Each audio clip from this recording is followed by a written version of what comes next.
Hey, and a very warm welcome to the Into the LightWeb podcast with me, your hostess, Joanna Hunter, metaphysical teacher, spiritual life and business coach, published author, and the high priestess of the LightWeb, a spiritual technology that will change your life. This is the place to be to talk everything under the LightWeb, from consciousness, relationships, to money, to spiritual business, and everything in between.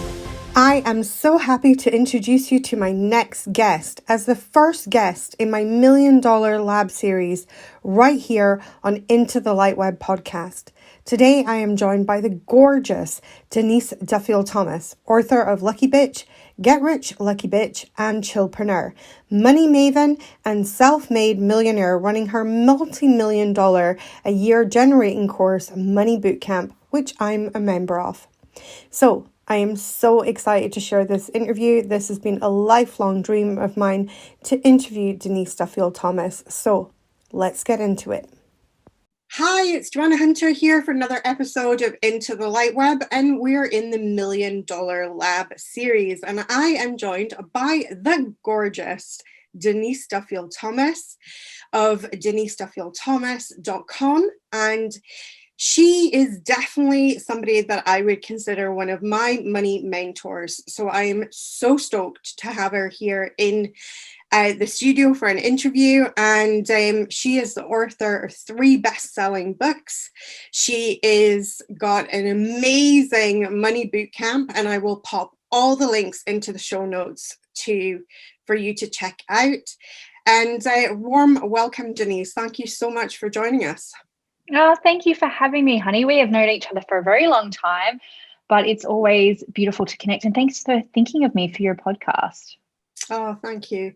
I am super excited to get into this interview because one of the things that I'm always really fascinated by is self-made millionaires and people who have, because $1 million a year in revenue for many people, I think, is one of these things that's a kind of a milestone that's so far out for many people.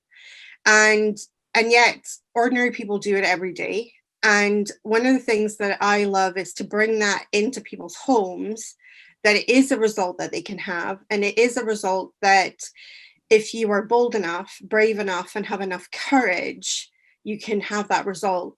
When you first started this journey, Denise, did you believe that result was possible for you, or was that seem very far away? You know, I did and I didn't. And I think growing up in council estates and things like that, often a lot of people gambled and they played the lottery. And so I think there was a lot of conversations that, oh, what would we do if we won the lottery? And so I think there was that part of it that I could always imagine something like that happening. And my mum is incredibly lucky, and she would win at bingo, or she'd play the fruit machines. We call them poker machines in Australia. And I remember she won $10,000 once. But our life was this feast or famine roller coaster. And so it was like, oh, a lucky break. Oh, we blew it on something, And so it wasn't until for me, when I started hearing about female entrepreneurs who made their money, that I started to believe there was a different path for me to just literally make it. And I do remember the moment. So I was 29. I was in Las Vegas at an Ali Brown event. Mm-hmm. And she was really the first kind of entrepreneur that I knew in the space that I'm kind of in now. And I remember sitting there and she'd just walk up and down the aisle, and she'd be on stage, and she changed her outfit like every break, and she had like these glamorous shoes, and she was beautiful. And I was just looking at her just like, oh my God, because it was the first time I thought, oh, she's just a person and she's standing here in front of me. I could reach out and touch her if I wanted to, which would be weird.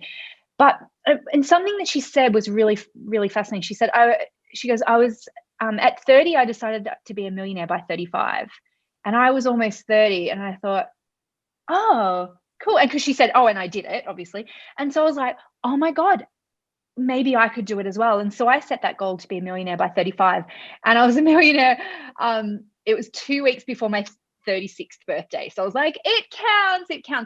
But I think it totally counts. But that's why this podcast is so important, because you really need to acclimatize to the idea that somebody that you know, and this is why it's so important to have so many different people to listen to, because each one you'll get something different out of it, and you'll go, oh, I grew up in a council estate, or oh, she looks like me, or oh, she has kids, or she doesn't have kids. And each one will strengthen your belief that it's possible for you too. And you have to seek that out sometimes, right? Because absolutely, we don't get it growing up, and even kids growing up many now don't live with that on our doorsteps either. Like we look at our peer groups or our friends or the people we went to school with. You're lucky if you went to school with someone who is maybe feeling the same way as you, that they want to have more in life.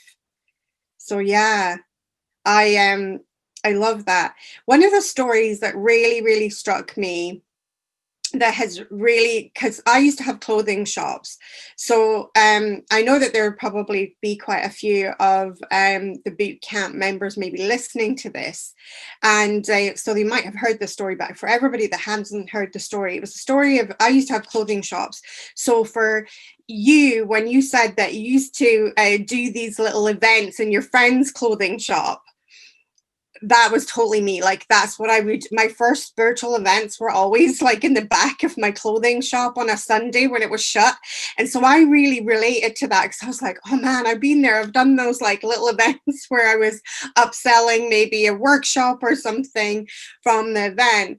And that really struck me. Now, can you tell us about that? Because can you give us some dates around that as well? Because that story really massively inspired me when I first joined your boot camp, because I was like, oh my God, only so many years ago, she was like doing these little events. And, and I love that people start from humble beginnings and then create these amazing things. Because I think there's this big illusion, and I've certainly found it when I began building my business, that there's this illusion that people just arrive and totally, the increments are not there. Well, so for me it was 2010, because I had turned 30 and I was like, okay, time to get serious now to get my $1 million in the next 5 years. And back then I was doing coaching, which is where I started and where my kind of career was before that. And I was like, how do you get clients? I don't know. So I literally called around all these different places in my town and said, hey, I'm a coach and I would love to run a free workshop for your customers. Let me know. And so it was like crystal stores and gyms and health food stores and anywhere that had a space for a stool, to be honest, like anywhere that, and I think the crystal ones were actually good because it was that audience that I was trying to attract. In hindsight, at the time, I was like, whoever. And I literally printed out flyers. This is only 10 years ago.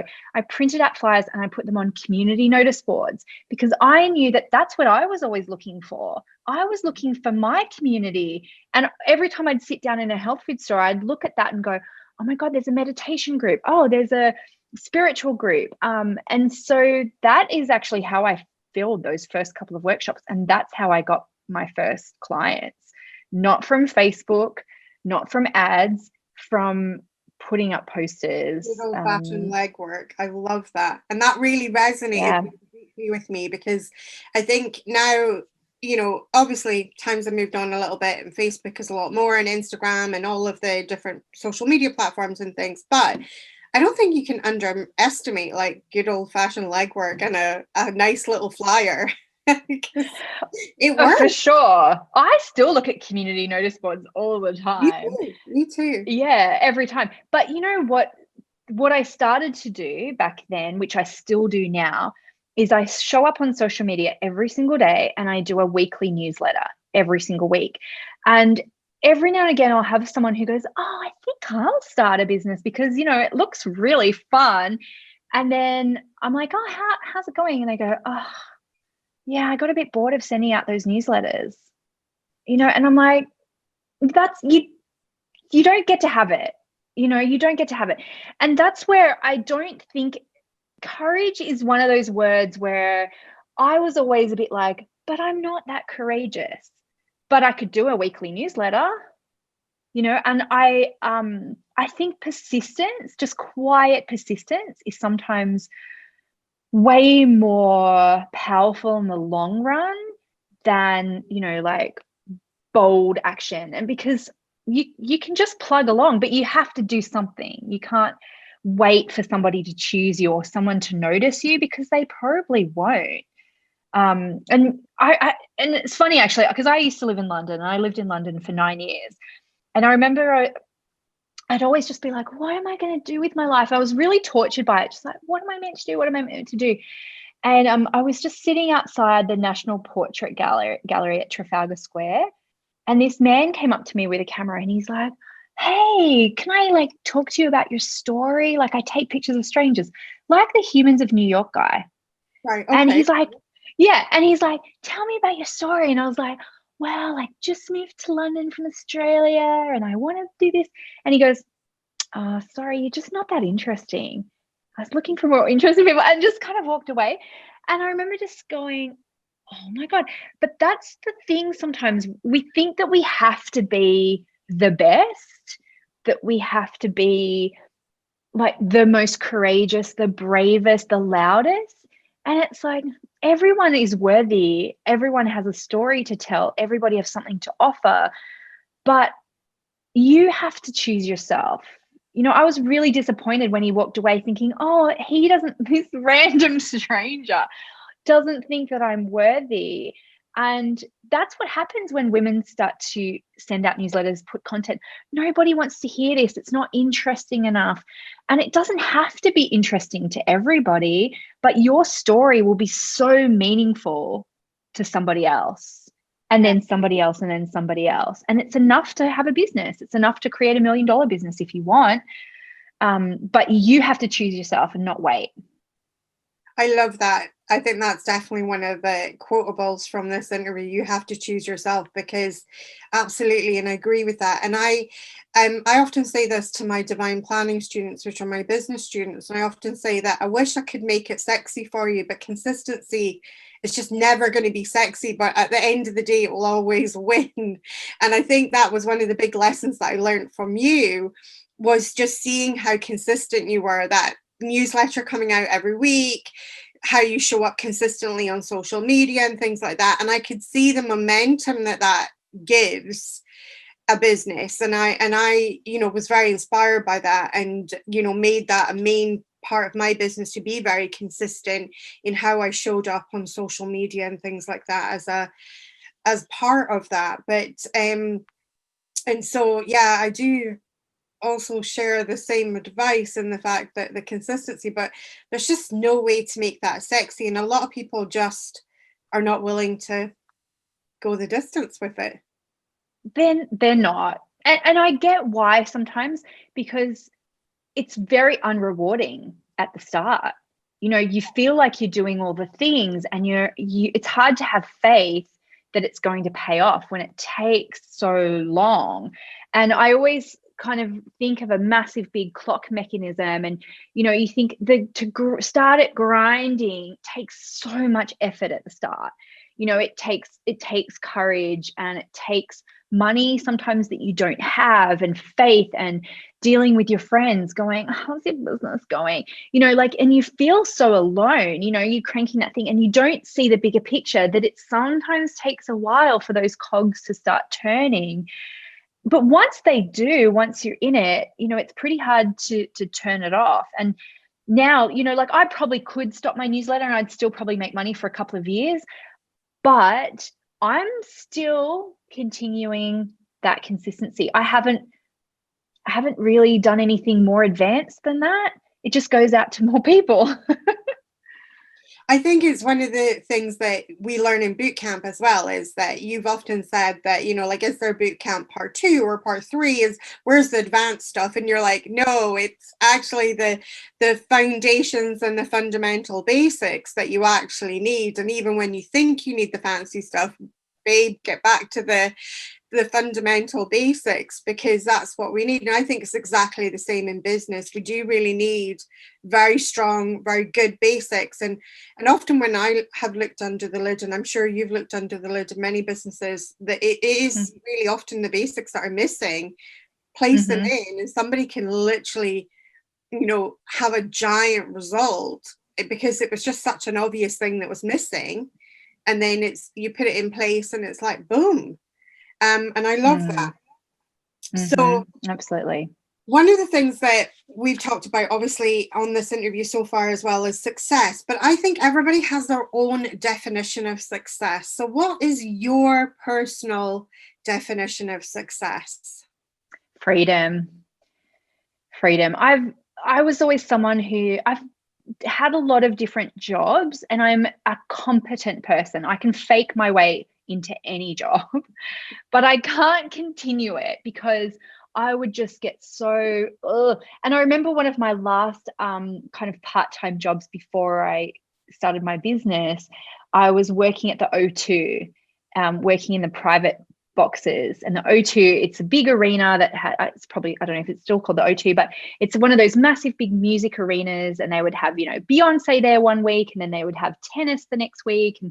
And it was kind of, you know, one of my little side hustles to earn money while I was writing and blogging and all this kind of stuff. And I would walk up and down the outside the boxes, and I would just go, this is only temporary.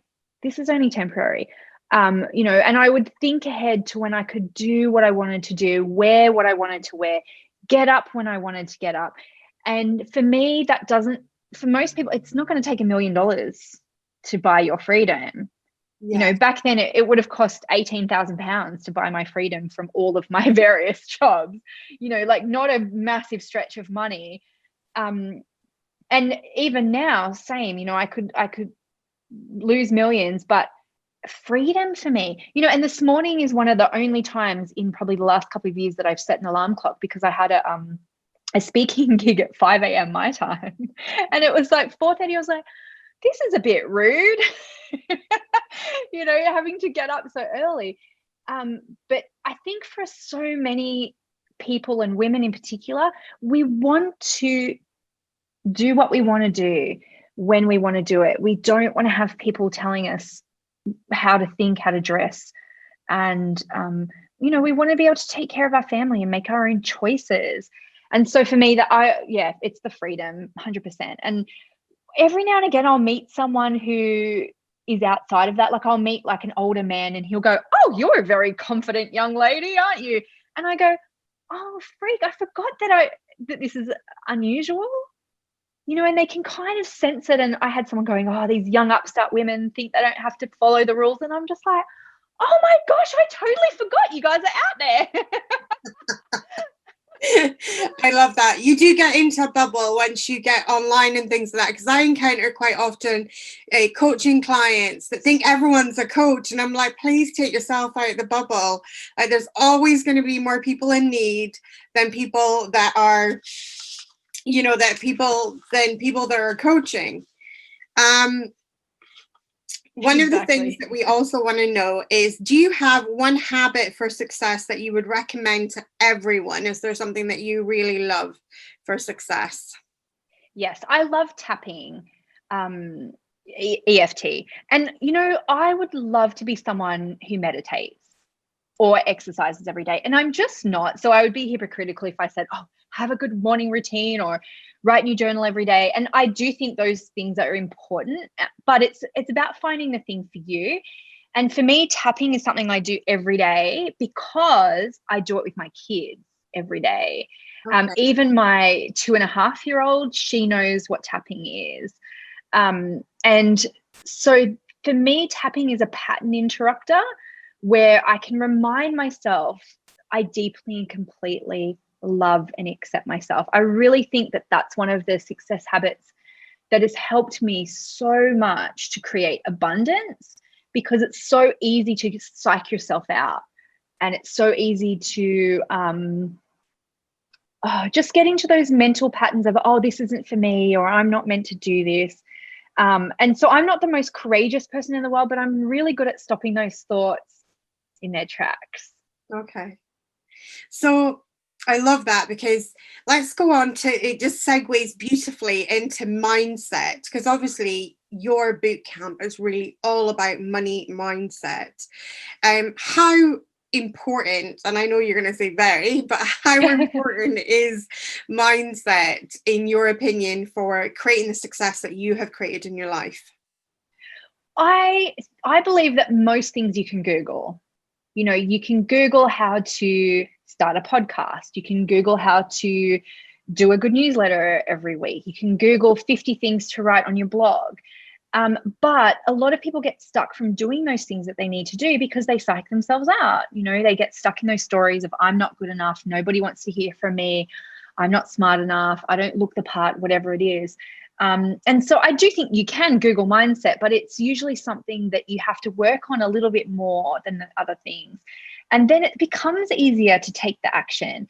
I am definitely not someone who just thinks you can only do mindset. And I see that sometimes where people go, I'm just going to manifest clients. And I'm like, marketing is manifesting clients. And so the action and the mindset have to go hand in hand. But I've seen people just try and knuckle their way through the action with just sheer willpower. And it's hard. It's a hard way to do it. Yeah. I love that you recognize that there is a practical step to manifesting, because it's something that I teach my students, and it really kind of bugs me when people think that they're like going to just pull stuff out of the ether. And so the way I describe it is meeting the universe at the end of the road. So, you know, we used to live in a very rural location, so the kids had to get a school bus. But if my kids lay in bed and was like, there's no way for me to get to school, it's miles, they would never get to school. But if they got up, got dressed, had their breakfast, walked to the end of the road, the school bus came and picked them up. And that was the bit that they could do. The bit that they did at home, that was the bit that they could do to meet the universe. And I often describe that story as a story of how important it is for us to do our practical steps. Like, for instance, doing a live stream or putting yourself out there in some way, shape, or form, so that clients actually know that you're alive, so that you can manifest them. And I think I love that you've popped that in, because within the $1 Million Lab, I think it's going to be very important that we're going to take that action and take action. So tell me, what is the best advice that you have ever received about business? Have you got one piece of advice that you were like, oh my God, that was amazing? I think it has depended on where I've been, you know, because I think different pieces of advice have come at different times for me. So one is when Ali Brown said fear never goes away, right at the start. That was useful for me, because I think sometimes we're waiting for the fear to go away as a go signal. We're like, I'll just wait till the fear goes away and then I'll do it. I'll just wait till the fear goes away and then I'll launch. And so I really use that as a mantra of like, well, there's no point waiting for it because it's always going to be there. Cool. What else? I remember very clearly Fabienne Fredrickson saying about a mantra that she used, which is, I earn twice as much working half the time. And yeah, and so the first time I said it, I was like, I work twice as much. And then I was like, no, I don't work twice as much. And so that one's a little bit of whenever I find myself going, oh. And then I just, actually a piece of advice I received recently has been blowing my mind. So one of my millionaire neighbors along this road works with a mutual friend of mine, and she was pitching him for some work, and his business is building supplies. And and because sometimes I think, oh, our business is not real, like I have like a girly business, and then I have to remember that, oh no, I make real money helping real people solve problems in their life, right? But anyway, so I'm like, he's got a real business, and he said in a response to her pitch, how does this help me sell another bag of cement? And I was like, oh yeah, like. And I don't think of my clients, I don't think of my boot campers as numbers, but I always come back to sell more boot camps, because I know that's my way of making a massive impact in the world and in my clients. And that is the thing I can help people with. So every time, and I actually, for Mark's recent birthday, I bought him a little light box with Sell More Bootcamps on it, which is a fabulous present. But because we can sometimes overcomplicate things and we go, should we run a mastermind because people are asking for it? And should we do this and should we do that? And it comes back to Sell More Bootcamps, because that is our shortcut way of saying, this is how we can make an impact. This is what we know. This is what people need. And let's sell it to them. Let's not overcomplicate things. So even though it sounded like, it's like, oh yeah, you people aren't a bag of cement. That sticks in my mind so much because it helps me make every decision in my business now. Will this help us sell another boot camper to someone who needs it? Nope, let it go. That's what I live by now. That's really powerful, because you can, and I think it's really good when we're taking action from an aligned place. And an aligned place needs a powerful intention to lead the way. And the intention here is, does it sell more boot camps? And one of the ways that I built my business is I was determined to build the business I'm in right now from a place of ease, joy, and flow. And before, because I built 4 other businesses before from, like, I was a complete hustle bunny. Like, I was hardcore hustler. That's, I was proud of it. But, now my saying is hustle is for people who don't know how to flow. And so when I chose to build this business, my every decision has come from, will it bring me ease? Will it bring me joy? Will it bring me flow? And I call it my computer. And so I run everything, like all the decisions, all the things we do, we run it all by the computer. And if we get 3 yeses, we call it in our company being green lighted. And then we're good for go. But if we get just one no, then it's for us to look at that and be like, do we really want to do that? Because it doesn't lead us where we want to be. It doesn't lead us to where we want to go. But I love this idea of recognizing the service and the selling, which I think is a big thing that many people don't. They get frightened, they get psyched out by the sales, and they don't recognize the service and the selling. And when you have a product like Bootcamp, for instance, it is a service to sell it. And is that something that has taken you a while to get to that place of it is a service to sell Bootcamp? Or was it something always that you felt? Or, did you also juggle with the idea of like, oh God, I feel awkward putting this out here, or anything like that? I haven't. I've gone through different stages of it, right? And I think sometimes people go, but I would get bored having one thing like you. And I get bored sometimes too, because I still go to that place sometimes of like, everyone's seen this, nobody needs it anymore, all these things. And so for me, I think what's been really lucky is, I've got 3 kids under 7. And so every time I've kind of gone, oh, shiny object, I've been too tired to take action on it. And because I keep on seeing people having such amazing results in the program, it reminds me that the work is still important. So sometimes you need to read your own testimonials again, right? And go, oh my God, no, people still need this. So I'm not immune to that either, of thinking, it's done and dusted, I should do something else. And what I try and do is I say to myself, okay, all roads lead to boot camp. This is my mantra, all roads lead to boot camp. But I can do whatever I want up here. I can talk about whatever I want on live streams. I can blog about whatever I want, as long as all roads lead to boot camp. So sometimes people do it the other way around. They're tinkering all the time in their products and services and their offerings, and they're not doing enough work to put themselves out there. So another mantra, because I love affirmations and mantras, is my face is my fortune.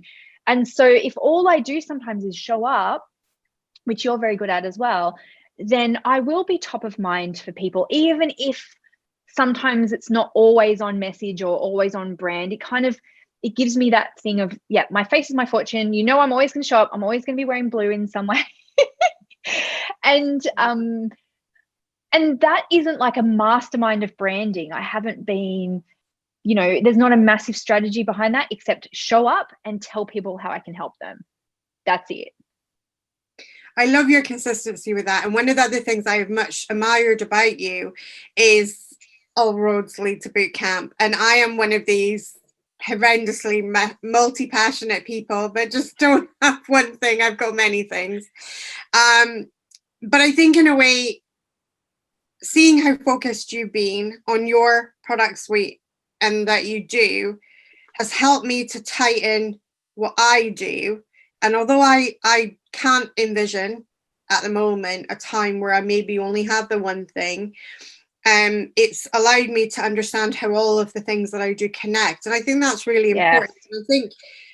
I think that's been, you know, when I've spoken to other people who are in the boot camp, they've been, again, it's much admired, the stellar focus of how everything leads to boot camp, and how also as well, and I think that's given many people permission that they don't have to be on this dreadful like treadmill of I have to come up with something new and something new and something new. And you know, because what happens is that is kind of, I feel like in a little bit like that the road to burnout is kind of led by that kind of, I call it the more and more culture. And it's like you know, you just have to do more and more and more, and eventually you're like a shadow of a person trying to produce something more. And I think it's, I really admire that about you, your consistency, but also as well that it's okay to have one product that works really well. Like if it ain't broke, don't fix it, you know, like it really, and it's working. I mean, you know, the results are phenomenal in boot camp. So if you haven't seen boot camp, do check out the show notes, definitely, I have to say. So, but you and I both know this conversation because of sacred money archetypes, right? But so there's a personality within that called the alchemist. And the alchemist is the one who always struggles with this concept of the one thing, because they think it means literally you have to choose a box and then that's it. Whereas their one thing is ideas. And you can be the ideas person without having to implement every single one. And this is where this world we're in, where you can be a consultant, you can be a coach, you can be a mentor to people, means that you can work on so many different businesses because you're selling creativity and ideas. That is your one thing, not doing all of those to completion. Does that? Yeah. Completely resonates. And I mean, like I've actually said many times to my husband, like I should just like start an ideas booth, and like anybody can come to me. I could literally give them like 5 million ideas. And I constantly have, like, I have at least 100 ideas a day, like every day. So, and that is super valuable. But what people do with that is that they sit there and they go, oh my God, I've got this whole business laid out. I've got the ascension plan. I've got the marketing. I'm going to buy the domain name. And then they feel really guilty that they don't implement it. And then they think they're a flake. But that's the thing. Like if you can get to a place where you can give these fully formed, amazing ideas to people, that they go, it's like being a midwife, right? Each of those midwives, they're not like, oh my God, I have to take that baby home with me because I delivered it. It's like, no, this is your baby now. You take it home. I'll do what I'm good at here. And so, you know, there really is a place for people who are multi-passionate ideas people, but you have to put yourself in that slipstream of success where you can succeed at that without feeling like you're a failure because you don't take everything to completion. That is not your job. You're a midwife and a doula of the universe, but you just have to make sure that you get to that place. People can pay you. People pay for ideas. And let me give a really practical example about that, because I know this is the hardest thing for those alchemists to understand, right? This is whenever I do Sacred Money Archetypes as a course. At the start, I always go, alchemist, there's one thing you need to know from this course, and you're not going to get it until 6 weeks. I'm going to say it 1,000,000 times. You don't have to listen to anything else. People will pay you for ideas. And they're just like, no, that's not a thing. So I pay people for ideas all the time. So whenever I write a book, I go, I think I know what I want to call it, but I'm not 100% sure, and I don't know about subtitles. So I have a person that I go to. I pay her for 2 hours, and actually this time I paid her for 6 hours to brainstorm this. What book titles should I do? And see, if you're an ideas person, you already know you could sit there and rattle off 50 things, right?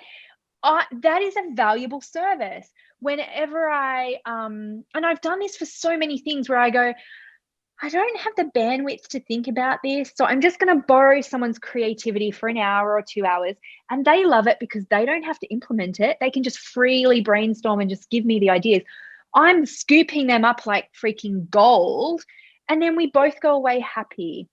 So that's how it practically can work as a consultant, as an idea generator, as a coach, but don't get trapped into doing it for people because you're shit at it. Okay. So we're obviously just talking to a very small subset of your audience here, but where that comes into my whole philosophy is you've got to find what feels good to you, because it is what you can offer. That's only what you can offer. That's why I always shape Money Bootcamp to suit me, because if it didn't, I would resent it, and eventually I'd have to drop it because I would hate it so much. So you can only offer what you can offer. So you have to know those things about yourself. What lights you up? What feels good to you?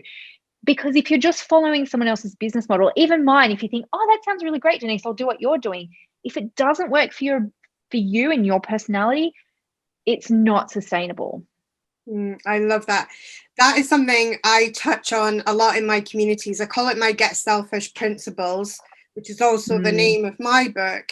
And it is that Get Selfish. It's like you have to start with you, and the universe meets you at your level, and so you've got to do what feels good for you, because it's not a case of I will be happy when, because the happiness never comes. Like, you have to be what makes you happy now, what lights you up now, and then you enter that, as you've mentioned before, the slipstream of success. And I love that, because I think it's so important, and there's so few people teaching that it stems from you first and foremost. And I think that's such an important message, because I truly believe that burnout for many entrepreneurs, which is no joke, is, comes from the fact that they're doing too much of what they should be doing and not enough of what is lighting them up and really putting gas in their tank, basically, because they love it so much. And there's just, they're just trying to do all the things that the gurus tell them that they need to be doing instead of, and I'm like, where's the love? And so I love that you put that in. Well, you can't even get that from your clients, because the bigger your audience gets, the more opinions you'll have, and people like this week, people have sent me, if I can just offer some feedback. And I had to cut it off, because I was like, I do take on other people's stuff for sure, but it becomes unhelpful when you realize there's nuances within nuances, and you can tie yourself up in knots trying to please all of everyone's preferences. And you can't. And that's why I always say to people, you can only offer what you can offer. And then you have to market honestly and with integrity, so the right people will be attracted to that thing. And I know that I refine it every year, and I'm due for another, I'm about to re-record bootcamp videos and things like that. And each time I do, there's like a little bit of an energetic refinement around that, of who I'm for and who I'm not for. And that can feel really scary for some women, because it feels like you're excluding people, rather than just realizing it's an energetic match for everybody's highest good. And some people you can't help, and you're not meant to, and it's not for their highest good. I love that you're each year updating because that to me feels like you're really honoring your evolution. And it's not just a case of, oh, well, my clients are evolving, and then somehow we're not evolving. Like, absolutely we're evolving, which means also who we're an energetic match for is continually evolving. And I think that's a really important thing. And before I joined bootcamp, and a little kind of backstory to me was, I went from having a very, very lucrative reading business that was offline, and then realizing that wasn't an energetic match for me anymore, and really feeling my passion in the coaching and taking a huge risk and gamble to a certain extent, but I knew it was the right thing in my heart. And then making the switch into online, but actually saying I only do coaching now. And that was a huge step at the time, but it was completely to honor that feeling of that I'd actually outgrown my reading clients, and it wasn't that they were bad people. And I think that can be that transition. I think a lot of entrepreneurs don't recognize that they're maybe growing or expanding, and that as they grow and expand, there's going to be people, I call it shedding, which sounds better than rejecting people. It's like you're just shedding another an older paradigm and moving into a newer paradigm that, is more of a fit for you energetically. And I love that. And them as well. Yes, and absolutely. And them yeah. as well. And this is why sometimes people try and hang on and, I'll just hang on to these people too, not realizing that you're not serving them, you're not serving them. And also, some people are just, they don't want to come on your journey, and that's fine too. Also, there's sometimes a martyrdom thing of, if I don't serve them, they'll have nobody. And that's not true. There is a price point for everyone. There are practitioners at every level for everyone. They will find somebody. But, there's that thing of like, oh God, I have to be, I think honestly, it's a martyrdom thing sometimes, and even like that expectation of like, women, we have to take care of everybody, even if it doesn't serve our needs. And, and I've felt that recently too. I'm like, I need to shed some people. Yeah, absolutely. You've seen that this week. Amazing post, line in the sand post. It was fabulous, and I loved it. And I was like, girlfriend, that is how you lay down those boundaries. I really admired that as well. I call what you're describing, that martyrdom energy, the good girl wound. We're kind of conditioned from a young age. Be a good girl now. Share your toys, even when we didn't want to share our toys, even when we were told to share our toys with the girl that we knew would break our toys. We were like, and then we were like having to do it, and we knew it wasn't going to end anywhere good. And just be a good girl. And then eventually what happens, we just get conditioned to thinking, I've got to be this good girl, and and I can't let these people down. But the good girl archetype is also our betrayer. It's the version of us that betrays ourselves. And so we become the sacrificial lamb in that. And you're right, there's a lot of that goes on, especially in women's entrepreneurship, of where we try to conform to our good girl. She doesn't mix with business. So true. And I see it too at all level of generations, but particularly for my mum's era, like there's a few times where she's like, are you allowed to say that? And I'm like, Mum, who's going to stop me? Like, there's no, who do you think my boss is? Like I'm the boss. And I'll tell you, Joanna, one of the reasons why I'm even more passionate about women having money is because there was a moment this week, where I was writing really strongly written post to my community, where I thought, what if I lose my business over this? And then I was like, I've got a ton of money in the bank. And it was that extra moment of like security and safety and going, hang on, and I could make it again. If I lost everything over this, which is ridiculous, but that's where our mind goes, doesn't it? I think you just turned more people into even more hardcore fans. That's what I was seeing anyway from that. Yes, but it's that like energetic, our mums had running away money, right? My mum used to hide hers in her sewing box because she wasn't a sewing mum. So like no one would ever look in there anyway. But she had that running away money. And I thought that's where we've always been, right? Have that money to run away. And now I'm like, I want to have lots of money so I can feel courageous in standing for my values even more without worrying that someone can take it away from me. And I never realized before that power that gives me, and how much I want that for other women to go, you know what? I know I can feed my kids, even if people don't agree with me over this. And that's not to say that, money gives you values, but it's like money can sometimes give you the courage to stand in your values when you're scared about standing in your values. And I just want that for everyone. I love that. I love that. I find that an accumulation of wealth allows you to be truer to your vibration because you're not operating from the consciousness of lack.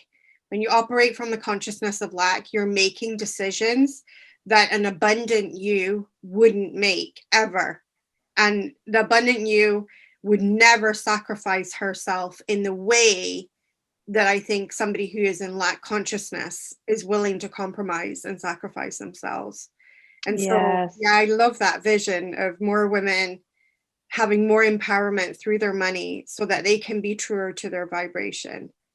And as we're talking about vibrations, how important has intuition been to you? Is that something that you practice or something that you have become aware of? That have you become more intuitive as your journey has been going, or is it something that you've maybe recognized as no, I'm not an intuitive person? Where do you fall on the scale? It depends on the day, to be honest. I've never really considered myself someone with, like, you know, woo superpowers. I've always kind of been someone who can see it in other people and appreciative of it.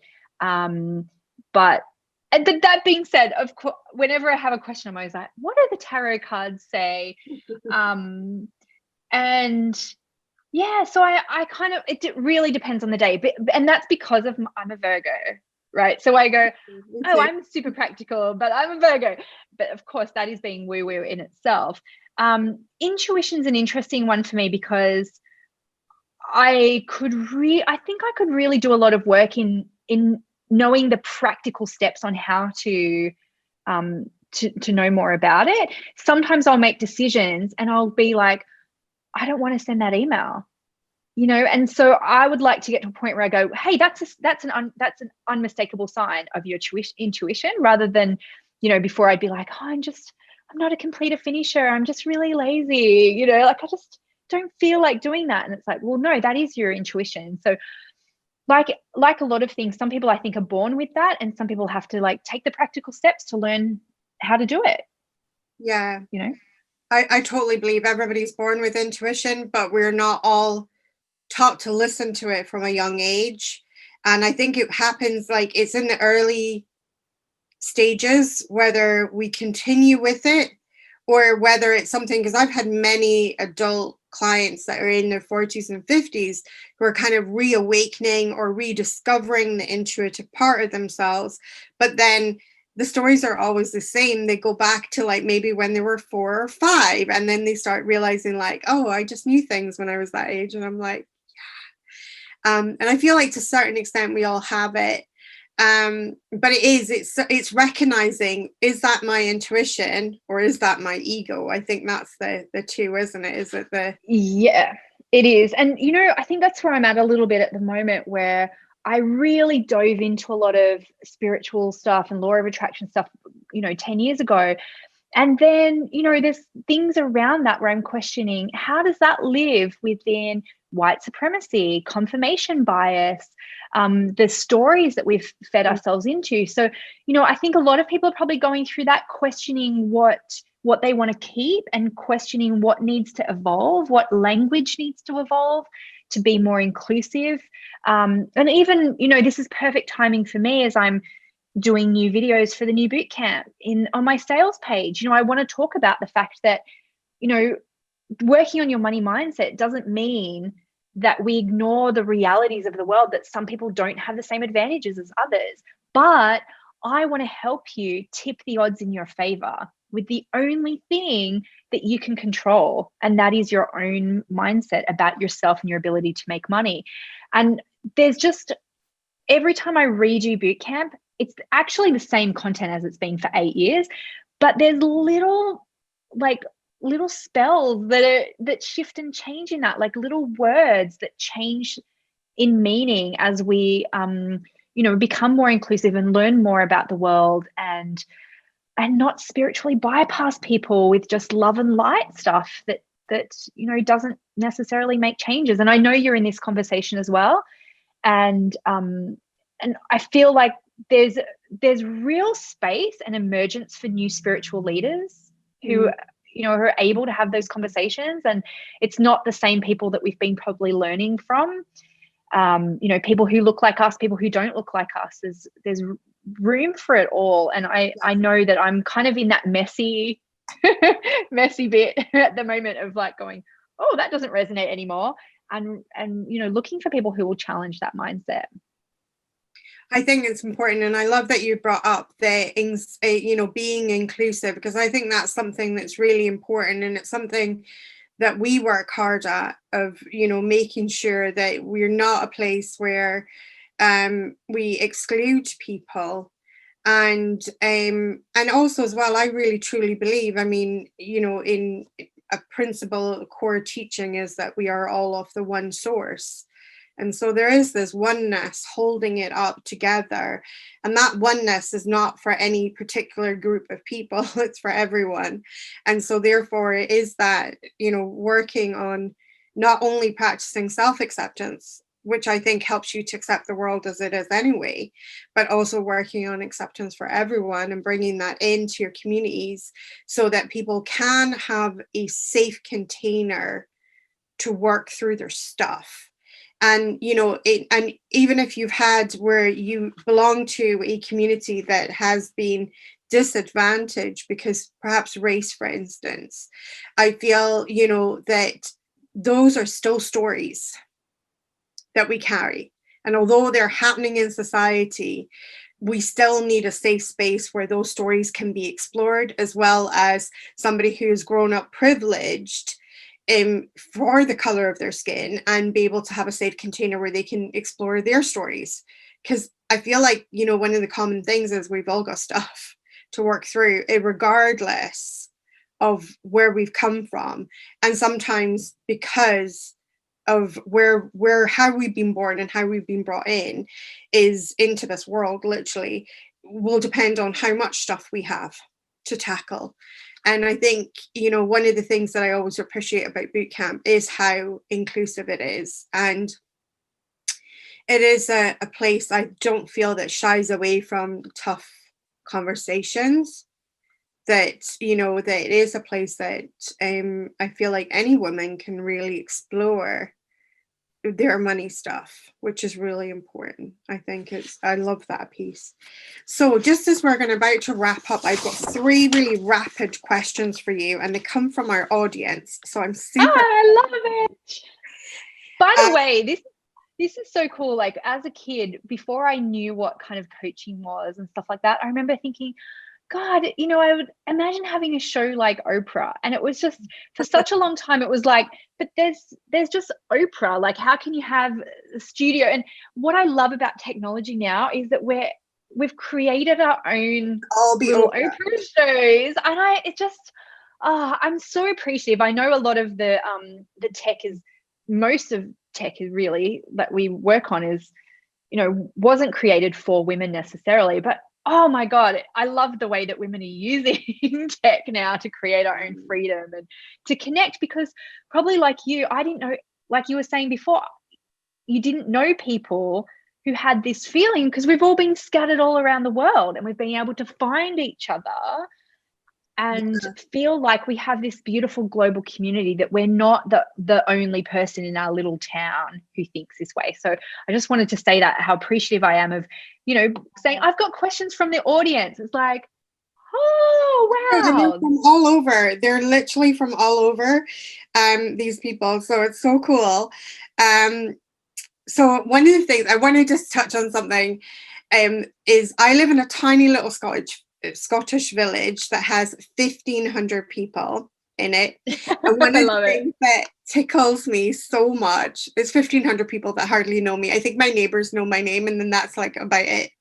And so but I have over 2,500 enrolled students who know who Joanna Hunter is in like over 56 countries.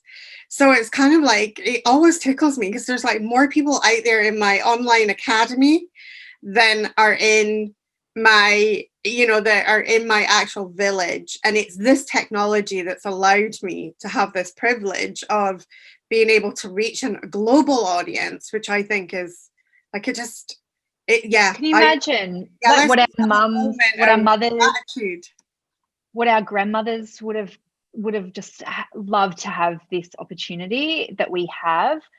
And we're so lucky. Like, the world is just in such a weird spot at the moment, but God, like, I'm so grateful to be living in this time. Me too. I mean, I get really excited about the technology and what it's allowed me to do. And before this call, we were talking about literally where do all the unicorns hang out, and that's what online tech has allowed us to do, is to find the rest of the unicorns, the crazy ones that believe that they can change the world and you know, and improve lives and help people and things like that. And I love that. It's really lovely. So let's have a little dive into these questions. So Fiona Morris asks, how did you celebrate when you first reached your first million? Do you remember? Okay, so what you're asking is not the question.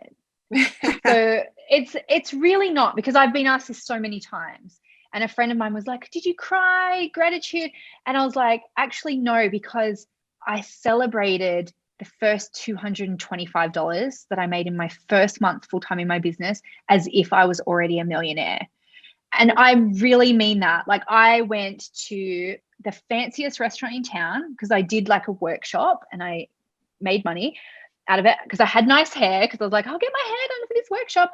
And I went to the fanciest restaurant in town and I ordered a glass of champagne, and then I had to check my bank account on my phone. Have you ever done that, where you're like, how much money have I got in my account, to see if I could order some fries? And so I ordered some poutine. I'd never had that before. And I sat there and I toasted myself and I said, more of this, universe. More of this. I love that.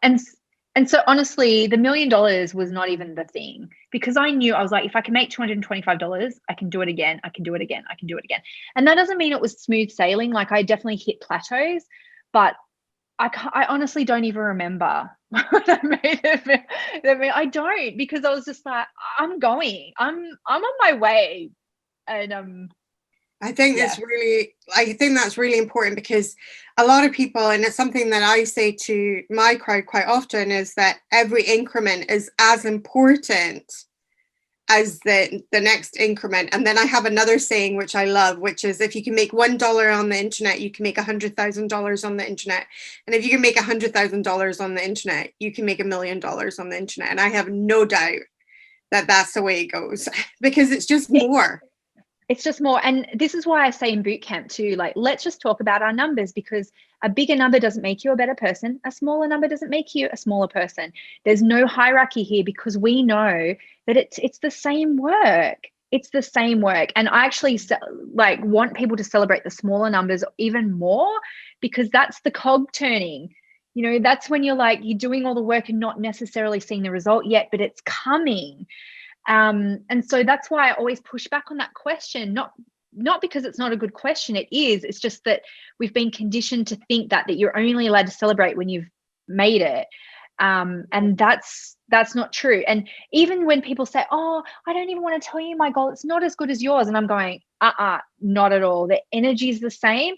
The only difference is just maybe an extra zero. Energy is exactly the same. And that's why people come back again and again to do the boot camp work, no matter how much money they're making, because it's the same work. It's the same work. And honestly, I can tell you myself, the same mindset issues I had making that first bit of money is the same mindset issues I have now, doubling or tripling my income. And it's, for me, it's personal for everyone. For me, it's like, they won't think I'm humble and down to earth, and they won't like me if I make more money. I've had that forever. You know, and so so I have to work on the same stuff all the time, and everyone's got to find what their lesson is, which is what we do in boot camp, right? So I love that question, Fiona, and thank you for asking it. And I hope you're celebrating today how much money, you know, if you've made $1, celebrate. Joanna says. Absolutely. They're just, you know, one of the things I love saying is, like, the difference between a millionaire can be just $1. Like, with your ability to actually call yourself a millionaire, like, it can literally be $1. And then then you're starting to see how serious every increment is. in that it can actually create the be the difference between the definition of something, which is really cool. And so you know what, the numbers, so one real quick, the numbers are irrelevant in a way, because what price is your freedom? You know, not everyone needs to make or wants to make $1 million to be free. And sometimes we set that up as, well, I'll feel free then. And it's like, no, find out how much it's going to cost you to get rid of one of your side jobs or your main job, or to hire a cleaner, or hire a nanny to help you, because that's the number that's important. Because you and I live on completely different sides of the world. Yes, exactly. House prices are different, milk prices might be different, petrol might be different. You might aspire to a fancy car, and I aspire to, like, when I think of when my kids are out of home and I can have a car that's not filled with chicken nuggets, I want one of those little Fiat, like, green cars. They're not the most expensive cars in the world. It's so irrelevant what that success number is. It's still fun though, saying you're a millionaire. I'm not discounting that. It's super fun. But I think if everyone can get clarity on what it's going to take, what's your next freedom number, not the ultimate one, but the next one, and celebrate each and every one of those every day. Oh, I love that. I love that. So our next question is from Iris Van Oyen. And she says, what is the most unexpected thing that you believe contributed to your success? I suppose our only unexpected at the time, in hindsight, is exactly what you need to do. And it's just how much people will embrace you when you are who you truly are. I'm sure you've had that too, where you go, oh, I shouldn't talk about, my love of this quirky, weird thing. And then that's what people come to love about you. And so it's not surprising at all, but I just think when you're in it, you just think, oh no, I have to be like this, or I have to look a certain way, or I have to talk a certain way. And I hear that a lot. People go, oh, well, I'll start doing videos when I lose weight, or when I change my accent, or, something like that. And it's just like, yeah, I think that's probably been the best part. It's just be you, and then just put yourself out there to people who really just like who you are. And that's really fun. I love that. And our final question comes from Patricia Livingston, who says, did you always have the belief that you would reach 1 million? Yes. Yeah, I did. And part of that too is because it's a cool number. As I said, I'm not going to discount the fact that it is cool. And I just wanted to say that I was a millionaire for sure. Yeah, but that doesn't mean that I've had that without fear and without self-doubt. That whole thing about Joan of Arc said, I'm not afraid I was born to do this. Just because you have a goal and a vision and a sense of destiny doesn't mean that you're not going to be scared. I've been plenty scared, and I'm always still scared about stuff. And so absence of fear is not your goal. Freedom might be your goal, or a peace of mind might be your goal, or, again, abundance, but you've got to define it for yourself. And your goal just has to be a little bit bigger than your fear. That's it. Not a lot, just a little. And it might not even be every day, but again, just a little bit, because then you can focus on that. I always say that one eye on that dream future and one eye on the things that need to be done today to get there. Love it. Love it. So thank you so much for speaking to us, Denise. I've absolutely just adored having this opportunity to speak with you. If you could leave our listeners and our viewers with one more piece of advice, what's your favorite piece of advice? Oh my God, I have so many. And this is the thing where people kind of go, oh, how did you know you're supposed to do this? I was the advice giver at my school. I don't know if you were as well, but I'd watch Oprah, and then the next day I'd be like, let me give you a seminar about everything Oprah said last night. So I love giving advice. I love giving affirmations and mantras.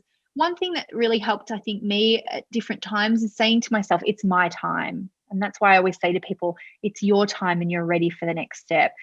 And, why not you? no one's going to wait. No one's waiting for it. You have to decide and choose for yourself. So it's absolutely my pleasure to have spoken with you. And, you know, if anyone wants to reach out and tell me an aha, my Instagram is probably the best place to connect with me. It's Denise DT, and my website is denisedt.com. And, you know, I'm just thrilled to connect with more of your beautiful people. So thank you. Oh, I'm so excited to have you here, and I can't wait for them to get their hands on this interview. So we're going to make sure that we pop everything in the show notes so that they can get hold of you and that they can check out bootcamp and all of the things and get you on Instagram and all of the places. And I just wanted to say a heartfelt thank you from myself and the Into the LightWeb community for jumping on and coming and joining us in the LightWeb.